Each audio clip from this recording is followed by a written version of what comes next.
Welcome to Eye on the Tigers News. I'm Josh Yurden. Thanks again for making us a part of your day. After a combative start to his presidency, Donald Trump delivered a more unifying message Sunday and sought to reassure Americans he was ready to begin governing a divided nation. Trump began rolling out his plans for diplomatic outreach, speaking with Israel Prime Minister Benjamin Netanyahu and announcing plans for early meetings with Netanyahu and other world leaders. He thanked top law enforcement officers for their services and support, and he swore in a group of aides, telling them he believed they were ready to risk to a daunting task. Trump's reassurance came after a day marked by global protests against the presidency and his own complaints about media coverage of his inauguration, a combination of events that made for a contentious first full day in office on Saturday. Sunday also marked a day where his senior advisor, Kellyanne Conway, suggested Press Secretary Sean Spicer was delivering, quote, alternative facts when he released information about the inauguration that was blatantly false. You're saying it's a falsehood, and they're giving Sean Spicer, our press secretary, gave alternative facts to that. But the point remains. Wait a minute. Alternative facts? Alternative facts, 4 of the 5 facts he uttered. The one Chuck, thing he got right was Zeke Miller. 4 of the 5 facts he uttered were just not true. Look, alternative facts are not facts. They're falsehoods. Conway also said President Trump refused to release his tax returns, abandoning a campaign promise that he would do so after an audit of them is finished. Conway had been asked on the TV program about a White House petition posted Friday demanding releasing of the tax returns. There are well over the 100,000 signatures required to meet the threshold to get a White House answer. Conway dismissed the observation about the signatures. She said people don't care about tax returns from Trump, the nation's first billionaire president, and are focused on what their own tax returns will look like while the Republican is in the White House. A severe storm system that spun off apparent tornadoes, pulverized mobile homes, and scattered other destruction around the southeast has claimed at least 18 lives on a 2-day assault on the region, authorities said.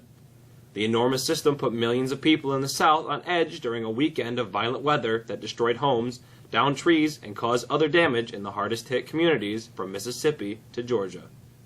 The severe weather threat was still continuing Sunday night in some parts, extending into South Carolina and North Florida. At least 40 people were killed Sunday in Georgia as the intense, fast-moving storms tore across the state throughout the day, with at least 1 deadly tornado reported before dawn and violent storms still rumbling after nightfall. 4 people were killed Saturday in Mississippi when the system began to ramp up. Former President George H.W. Bush's health continues to improve, and his wife, who is also recovering from illness, has chosen to remain hospitalized one more night to be, quote, closer to her husband, a family spokesman said Sunday. The 92-year-old former president remained at Houston Methodist Hospital. He has been receiving treatment for breathing difficulties from pneumonia while she is recovering from bronchitis. His wife Barbara was released earlier this afternoon. The 41st president's vital signs are normal, and doctors hope he can be moved out of intensive care in the next day or two. A trucker has lost his marbles in the Indianapolis area. State police said that a truck carrying 38,000 pounds of marbles lost its trailer Saturday on southbound Interstate 465 near Pendleton Pike. The marbles were on the shoulder and in the median. There were no injuries, but a lane of traffic in the area was affected by the cleanup during much of the day. After a stretch of very calm weather and spring-like temperatures, things are about to change. Here's Alexis with the forecast.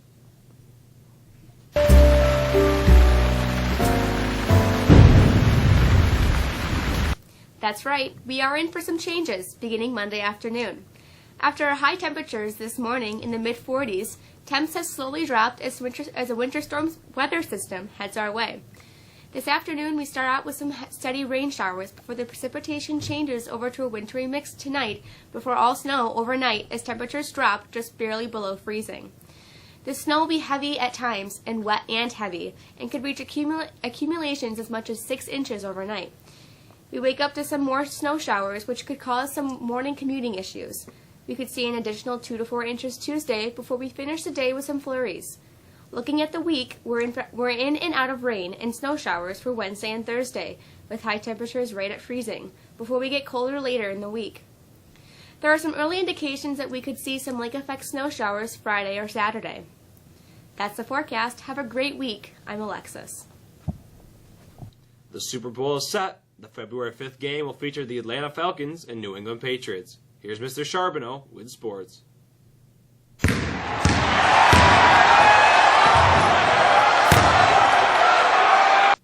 A season that began with Tom Brady serving a 4-game suspension will end with him in the Super Bowl, where his New England Patriots will take on Matt Ryan and the Atlanta Falcons.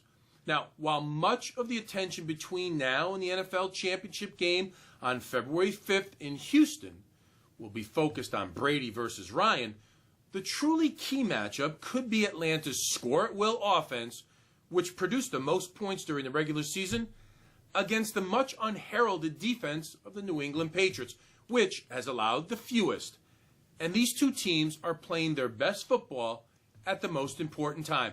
Now, the AFC champion New England Patriots, 16-2, they've won 9 consecutive games, and they haven't even trailed since November 27th. The Falcons come in at 13-5, while they've won the past 6 in a row, scoring at least 33 points in each of those games. Both teams were virtually dominant in yesterday's championship games, as both the Falcons and the Patriots got off to hot starts and never were truly challenged. The Patriots are early 3-point favorites. Mexico Wrestling, well, they will take on Phoenix for the league championship 2 days after Mexico defeated Phoenix 48-31 at the Section 3 duels over at CNS. The Tigers made it all the way to the semis before dropping the match to eventual champ Central Valley. Tuesday's match at Phoenix is scheduled for around 6:30. Now, the boys varsity swimming and diving, they cleaned house at the OHSL Swimming and Diving Championships on Friday and Saturday. The Tigers placed several swimmers on the podium in multiple events, and all 4 divers placed in the top 9. The team placed second in the 200 medley relay, second in the 200 free relay, and the boys capped the night off by winning the 400 free relay with a season best time by over 4 seconds.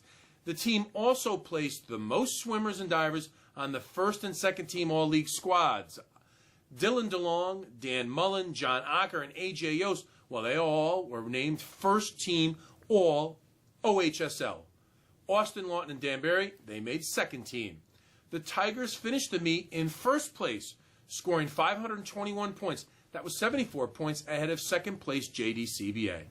Their next meet is tomorrow, the 24th, at home versus Watertown and Fulton, and then senior night, which is Thursday the 26th, against West Jenny.